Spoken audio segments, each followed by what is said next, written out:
A rich CO mocked his rideshare driver as too old and useless to be behind the wheel. 90 seconds later, gunfire tore through the back window. Frank Delgado had been driving for Vantage Rideshare for 3 years, and in that time, exactly one passenger had ever asked him a real question about himself. Everyone else just wanted the ride. That was fine by him. Fine was the whole point. At 61, Frank kept his gray hair cropped close, his hands steady on the wheel, and his mouth shut. He drove a clean silver Honda Accord with 140,000 miles on it, kept a bottle of water in the cup holder for riders who wanted one, and never once mentioned that he used to jump out of airplanes in the dark for a living. 22 years in the Army. Most of them with 1st Special Forces Operational Detachment Delta, though that name never appeared on any paperwork he carried. 3 continents. 2 divorces from a job that couldn't be talked about at dinner. A bronze star with a V device sitting in a sock drawer in his 1-bedroom apartment in Alexandria, Virginia, because nobody needed to see it, least of all him. Now he picked up drunk college kids from Georgetown and businessmen heading to Reagan National, and he liked the quiet of it. Nobody shooting at him. Nobody dying under his hands. Just traffic on the 395 and NPR on low, and the particular peace of being nobody in particular. On a Tuesday in March, a ride request came in from a corporate account. Sterling Vance, 4.2 stars. Requested a quiet ride, no conversation. Frank smiled a little at that. Fine by him.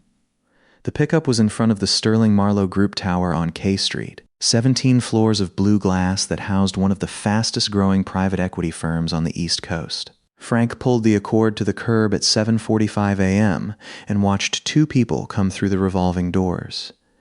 The man was maybe 45, silver at the temples, in a way that looked expensive rather than earned, wearing a navy suit that cost more than Frank's car.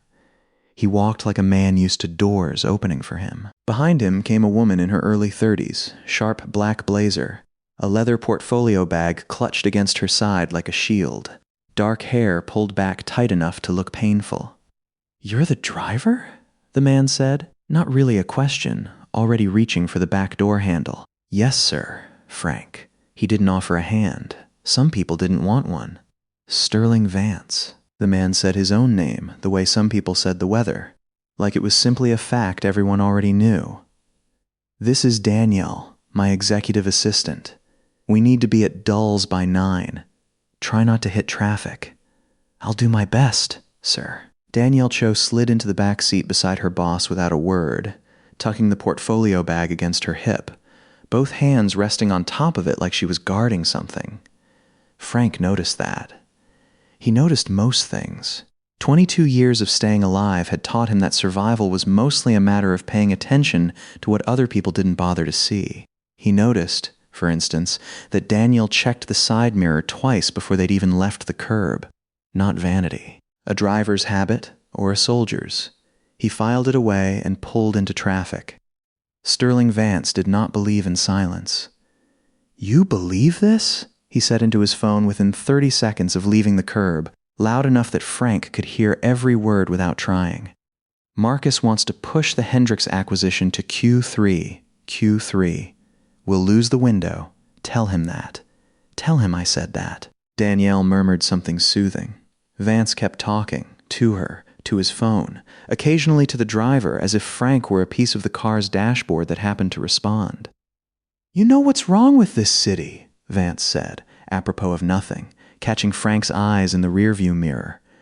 "Too many people your age still working jobs that should have been automated a decade ago." "No offense. None taken," Frank said, because none was.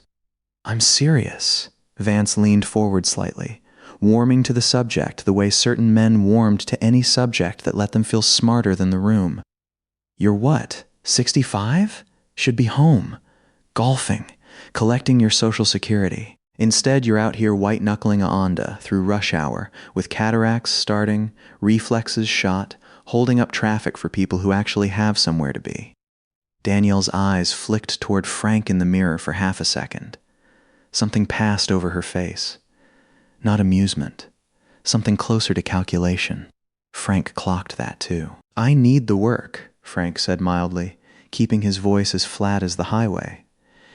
"Everybody needs the work," Vance said. "That's not an excuse to be a hazard. You know how many accidents involve drivers over 60? I read a report on it. This whole gig economy, it's basically society letting men your age create liability instead of admitting they're done. You should be in a rocking chair, Frank, not merging onto 495. Frank said nothing. He signaled, checked his mirror. Daniel's hand had tightened slightly on the portfolio bag, he noted, and merged smoothly onto the beltway. Vance kept going for another 10 minutes. It didn't offend Frank. He'd been screamed at by men holding rifles to his head in worse English than this. A rich man's contempt from a leather-back seat barely registered as weather.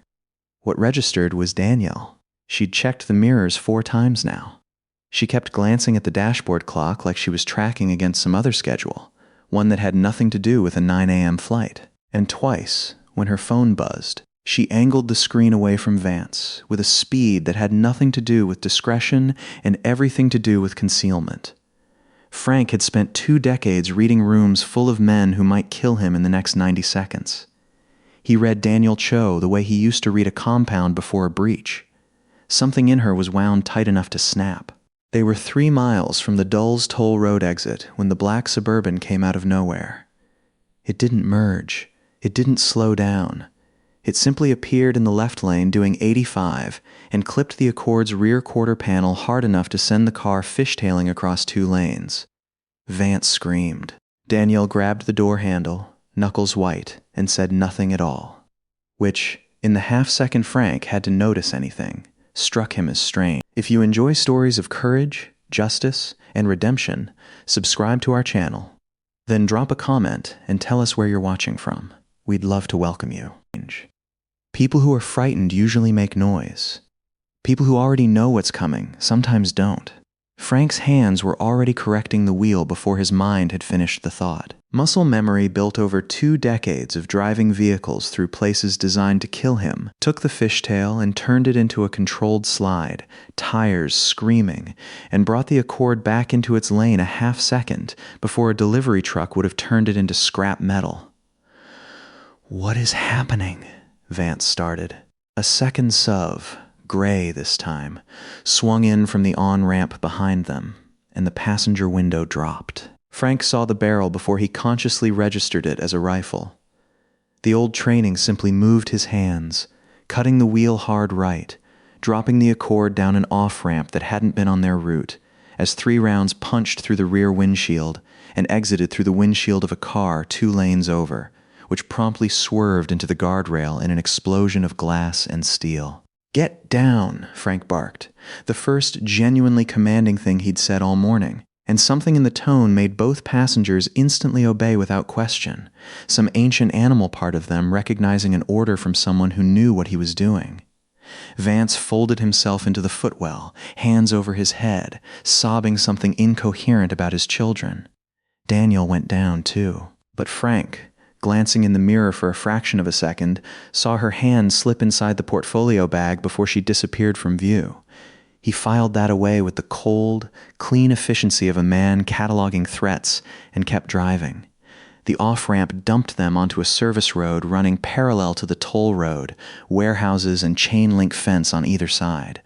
The gray SUV followed. So did the black one, correcting from its overshoot, cutting across the median in a spray of gravel. Frank drove like a man who had once driven trucks full of explosives through Kandahar streets lined with people who wanted him dead. He used the Accord's small size as an advantage the SUVs didn't have, threading between a parked box truck and a concrete barrier with less than a foot of clearance on either side, forcing the black Suburban to either follow him through a gap it couldn't fit or lose ground going around. It chose to lose ground, tires screeching as it swerved wide and clipped a light pole. The gray SUV pulled alongside instead, the shooter leaning out again. Frank hit the brakes hard enough to throw both passengers forward against their seatbelts, letting the SUV overshoot by 6 feet, then floored the accelerator and cut left across its bow, forcing the driver to swerve to avoid a collision. directly into the path of an oncoming delivery van. The impact sounded like the end of the world. Metal folding, glass exploding outward in a bright shower, the SUV spinning twice before slamming into a light pole and catching fire. One down. A stray round from the exchange had caught Vance's left arm as he tried to shield his face. A graze, more than a wound, but enough to soak his sleeve dark red and leave him gasping, cradling it against his chest. The black Suburban was still coming, and now Frank could see a third vehicle joining from a side street. A dark blue sedan, moving fast, cutting off his exit route toward the main road. Frank found a dead-end stretch behind a shuttered lumberyard, threw the Accord into it, and put 2 dumpsters and a chain-link gate between them and the road. For the moment, they had stopped moving. It wasn't safety. It was a held breath. "Who wants you dead, Mr. Vance?" Frank asked, voice level, turning in his seat to check the bleeding arm with the same flat calm he'd used to check his mirrors all morning. I don't know. I don't know who," Vance was babbling, pale, pressing his good hand against the wound. Daniel said nothing at all. Frank noticed that too. And then, from the footwell where it had fallen during the crash bracing, Vance's phone lit up and began to ring, the screen flashing a photo of a girl in a soccer uniform, maybe 15, gap-toothed and grinning at some long-ago tournament. The caller ID read Emma. "My daughter," Vance said, and answered it with a shaking hand before Frank could stop him, some parental reflex older and stronger than fear. "Emma? Emma, baby, are you?" "Hi, Dad," a bright, ordinary voice, tinny through the speaker, the sound of a screen door banging shut behind her. "I'm home. I forgot my key, so I used the spare. Is that okay, Mrs.?" Halloran said. And then, faint but unmistakable, a second voice in the background of the call. Male. Low. Not a voice that belonged in a 15-year-old's empty house on a Tuesday morning. Frank's eyes went to the rearview mirror and the same instant Daniel's face betrayed her. A flicker of triumph, quick and involuntary, gone almost before it arrived, but not before Frank caught it. She hadn't been surprised by that second voice. She'd been waiting for it. "Emma, is someone there with you?" Vance's voice cracked down the middle. "Emma! Emma! Answer me." The line didn't go dead. It simply went quiet in a different way, the ambient hum of a call still connected, still open, nobody speaking. Frank turned fully around in his seat, and for the first time all morning, Sterling Vance saw something in the driver's eyes that had nothing to do with patience. "They sent a second team," Frank said. "The highway was never the whole play. It was supposed to either finish you here or flush you toward home, and either way, your daughter was never safe the second this ride started." "Oh, God." Vance's face had gone the color of ash. "Oh, God. Oh, God. I have to. We have to go. We have to go now. You have a bullet graze and no working phone signal to police that'll beat a 15-minute response time," Frank said, already running the math the way he used to run extraction routes, cold and fast, because panic was a luxury for men who hadn't seen what happened to people who indulged it. "Your house is 3 miles out. I can be there in 4 minutes if I don't stop for anything, including her." He tilted his head, half an inch, toward Danielle. "And I've still got a woman in this car who was about to put a bullet in the back of your head the second the outside threat cleared." Danielle's composure cracked for the first time since the pistol had left her hand. "You can't do both," she said, and there was something almost like fear in it now, watching a plan built over months come apart in real time. "You restrain me. You lose time. You go for the girl. I walk. You don't have 60 seconds to figure out which one matters more." "I don't need 60 seconds, Frank said. "I already know." He reached beneath the driver's seat. A habit as old as the job itself, checking every vehicle he ever sat in for what might be useful, and came up with the tow strap he kept coiled there for winter breakdowns. In 11 seconds, Danielle Cho's wrists were bound behind her back and looped through the rear door handle, cinched tight enough to hold, loose enough not to cut off blood flow, a field restraint he'd tied 100 times on men who wanted to kill him. "That's illegal," she said, testing it, finding no give. "So is conspiracy to commit murder," Frank said, already turning back to the wheel. "Sit still and you keep your hands. Fight it and you won't like what happens to your shoulder." He didn't call the police. Not yet. Police meant sirens, and sirens meant warning, and a 15-year-old girl alone with a man who didn't belong in her house didn't have time for the correct procedure to work its way through a dispatch queue. "Call 911 the second we're moving," Frank told Vance. "Give them the address. Tell them shots fired on the toll road and a possible home invasion in progress. Then call your daughter's phone if she has one. Don't hang up this line." She doesn't. She doesn't carry it to the kitchen. Vance was shaking too hard to dial. "Then breathe and try again," Frank said, not unkindly, and pulled out of the dead end with the tires screaming. He drove the 3 miles the way he used to move through hostile terrain when the mission clock mattered more than his own skin. Reading the road 2 turns ahead, cutting through a gas station lot to skip a red light, riding the shoulder past a line of stopped cars rather than lose 4 seconds waiting his turn. Vance's phone, still connected, gave them nothing but that same terrible open silence, until, 40 seconds out, a new voice finally spoke through the speaker. Calm, almost bored, a professional's voice. "Mr. Vance. If you're hearing this, you should know your daughter is fine, for now, and how long that stays true is entirely a function of whether that phone in the front seat is doing what I think it's doing. Turn the car around." "Don't you touch her," Vance said, voice breaking apart. "Don't you dare." "Then turn around." Frank didn't turn around. He took the next left at 40 miles an hour, back end sliding wide before the tires caught, and came up the residential street, 2 houses down from the address Vance, choked out between sobs, killing his headlights and coasting the last 100 yards in a silence that had nothing peaceful about it. A gray sedan Frank didn't recognize sat crooked in the driveway, driver's door hanging open, engine still running. One man stood on the porch, not hiding, arrogant with the confidence of someone who believed the only obstacle in this equation was 3 miles and a rattled CO. He was not prepared for what came out of the Accord. Frank moved the way he'd been trained to move 25 years ago and had never entirely let himself forget.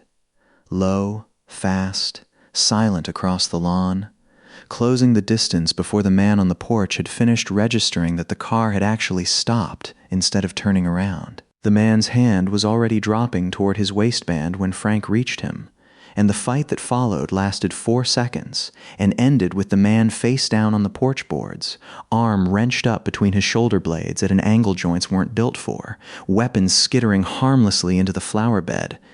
"Emma!" Vance was already stumbling across the lawn behind him, arm bleeding, screaming his daughter's name.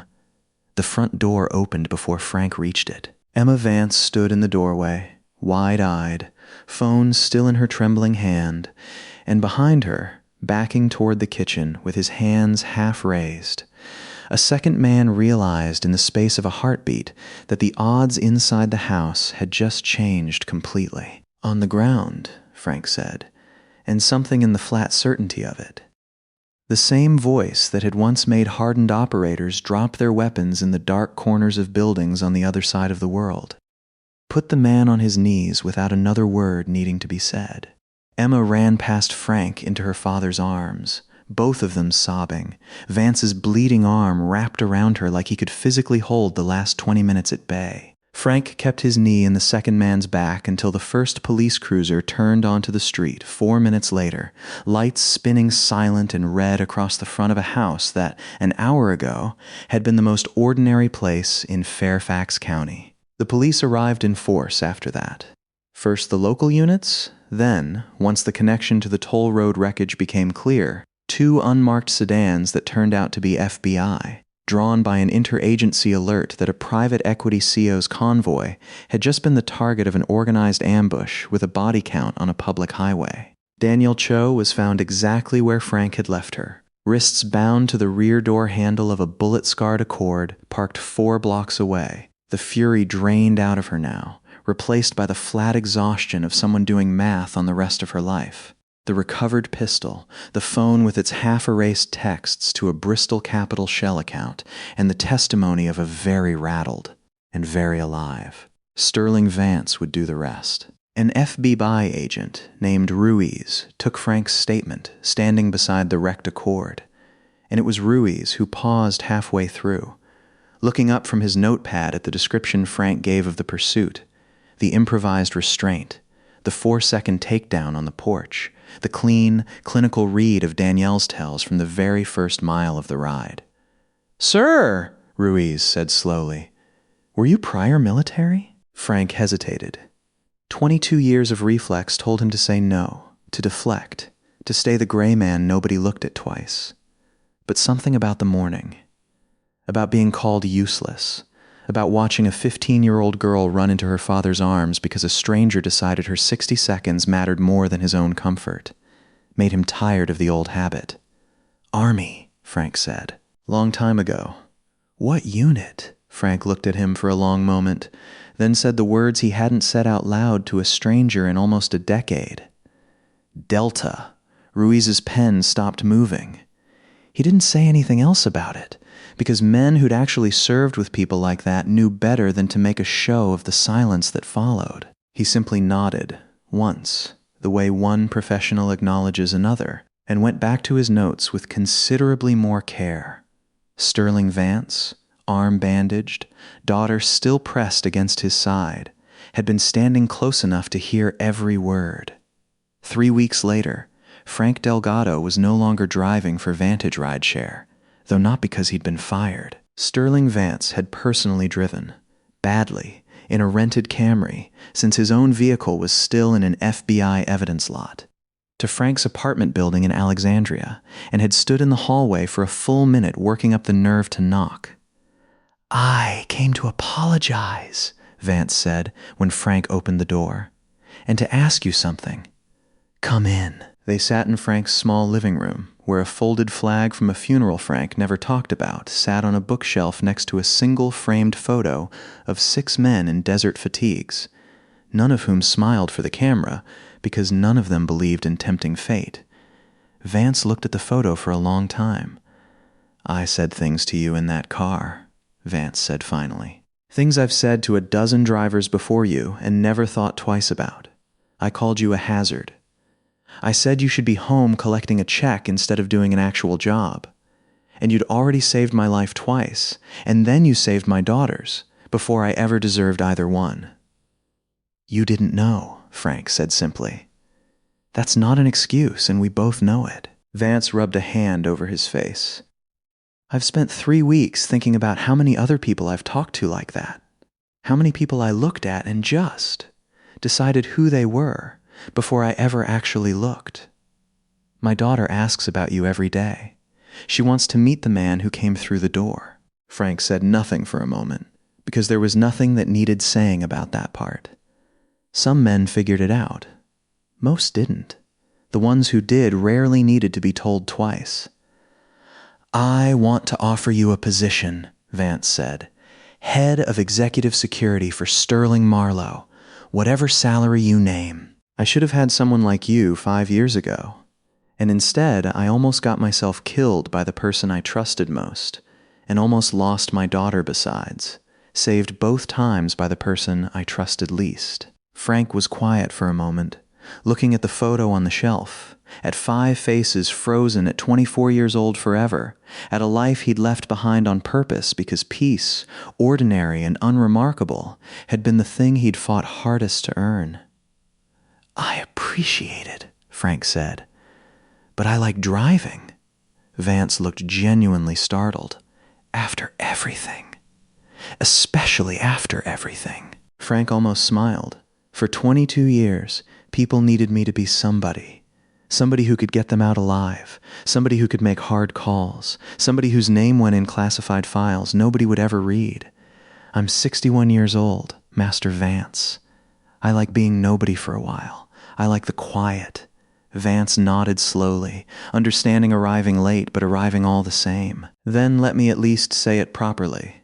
Thank you for my life, for my daughter's life, twice over. "You're welcome," Frank said. "Buckle your seatbelt next time. And maybe don't judge a man's worth by his age before you know what he's carried." Vance extended his hand, and this time, Frank took it. Danielle Cho pleaded guilty 11 months later to conspiracy, attempted murder, kidnapping conspiracy, and racketeering charges connected to the Bristol Capital scheme, receiving a sentence of 22 years. Bristol Capital's leadership faced its own federal indictments within the year, the entire scheme unraveling from a single dashcam recording, a bound tow strap, and the observations of a man nobody in that car had thought worth listening to. Frank Delgado kept driving. He got a new car, a Honda Accord, same as before, because some men don't change their habits just because the world finally noticed them. He still didn't talk much to his passengers, still kept the radio low, and the water bottle in the cup holder, and the flag folded on his shelf at home where nobody but him needed to see it. But every once in a while, some passenger would glance at him in the rearview mirror a little too long. Some young corporate type in an expensive suit, ready to say something careless about age or worth, or who deserved respect and who didn't.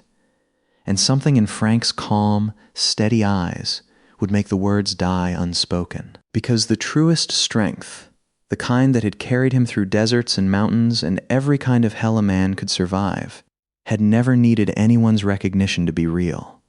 It only ever needed to be there when it mattered, and on the day it mattered most, for a rattled CO bleeding in the footwell, and for a 15-year-old girl standing alone in a doorway 3 miles away. It had been.